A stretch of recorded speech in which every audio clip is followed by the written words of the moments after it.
Hello everyone and welcome back to Hair and Now. I'm your host, Courtney Lane, and in case you missed it, I made a special Q&A video last week as part of the online mortals market presented by the Order of the Good Death. And I got so many wonderful questions that I just did not have time to answer them all in that one short video. Many of the questions I received revolve specifically around my personal work as a modern hair artist, which is something I've not talked about very much on this channel yet. So in this video, I will answer bonus questions from the Mortals Market Deathlings that I loved and still really want to answer. So let's get right to it. What tools were commonly used for hair work in the Victorian era? As a modern hair artist, what tools do you use today? An excellent question to start us off. And in order to answer it, let's go ahead and break it down by technique.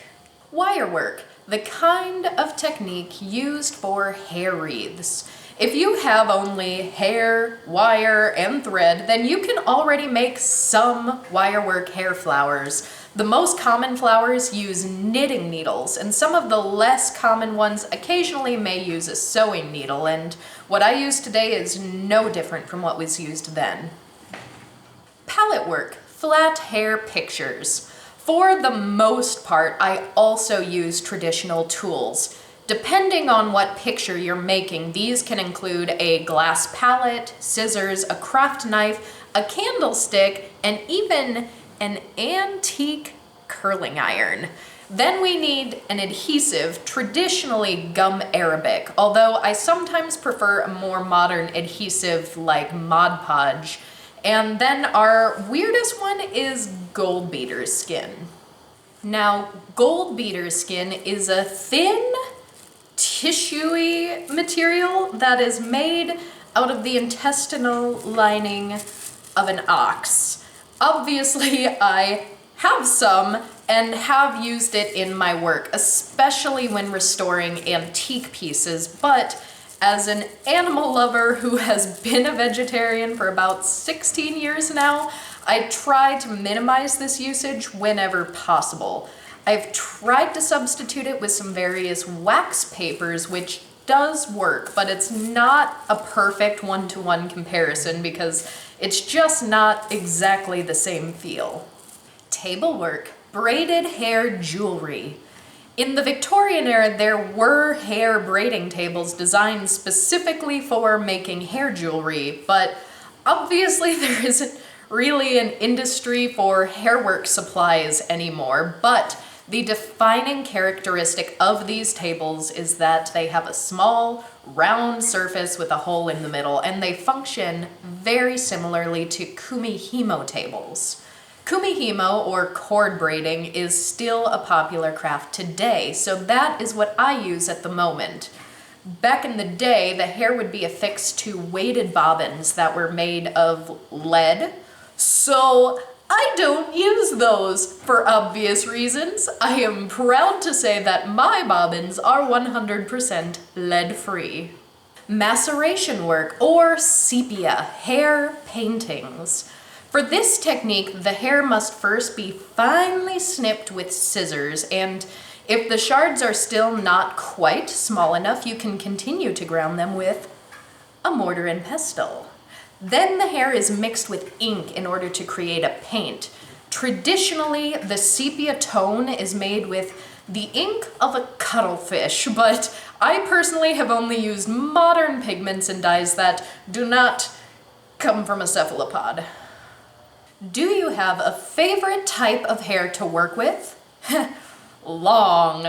Don't get me wrong, I can and have worked with very short hair before, but if I have a full head of very long human hair, then I am a very happy hair artist because I have a lot of options. Going back to the different techniques, if I had, say, a ponytail of 12 inches, then we can do absolutely anything.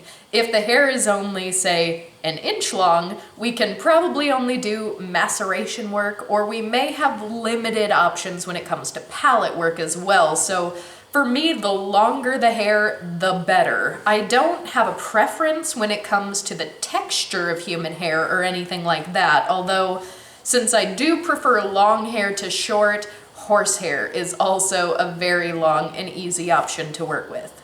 What do you use to detangle the hair? Do you use any modern hair products to control the hair? Okay, good question, and I get this one a lot. In regard to modern products, people will most often ask me if I use things like a hairspray or a gel, and the answer is no. In fact, for controlling the hair itself, I use either just a little bit of water or sometimes nothing at all. When it comes to detangling the hair, I rarely use anything other than my fingers. It totally helps if the hair can be sent to me tied in a braid or a ponytail where there's minimal tangling to begin with, but I know that's not always possible for short, small amounts of hair. So for those situations, it's literally just manual sorting and picking. Are you able to copy historical pieces? So the answer is yes, within reason. Of course, the first step is to make sure that the hair you're providing me is long enough for the type of piece you want. But if you were to show me a photo of a historical piece that you like, then chances are I will probably know the technique necessary to recreate it. The only caveat to this is that the overall look may differ slightly depending on the differences between the length and texture of the hair I'm using compared to the length and texture of the hair that was used in the historical piece. But to be quite honest, I see this as a very special aspect of hair work. Every lock of hair is a little bit unique, so even with identical techniques applied, your hair is going to make art that is distinctly you. And that, my Deathling friends, is all for today. I want to give an extra special thank you to my supporters on Patreon. And please leave a comment if you have any questions that you would like to have answered in a future video. If you liked this video and want more, you can click up there to watch my last Q&A from Hair and Now, or you can find the link to the Mortals Market Q&A down in the description.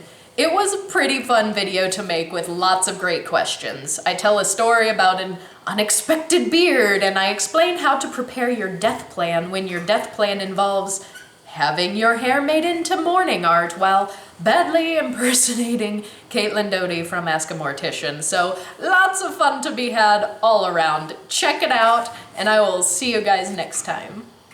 I once had a news anchor come to my studio to interview me about my hair work, and he just, of all the things I showed him that day, he just could not get over the fact that I sometimes literally grind up hair with a mortar and pestle. Mortar and pestle. Did I say mortar and pestle? Well, I guess that's awfully fitting. Mortals Market. Mortar and pester. Mortar and pester. Mortar and pester.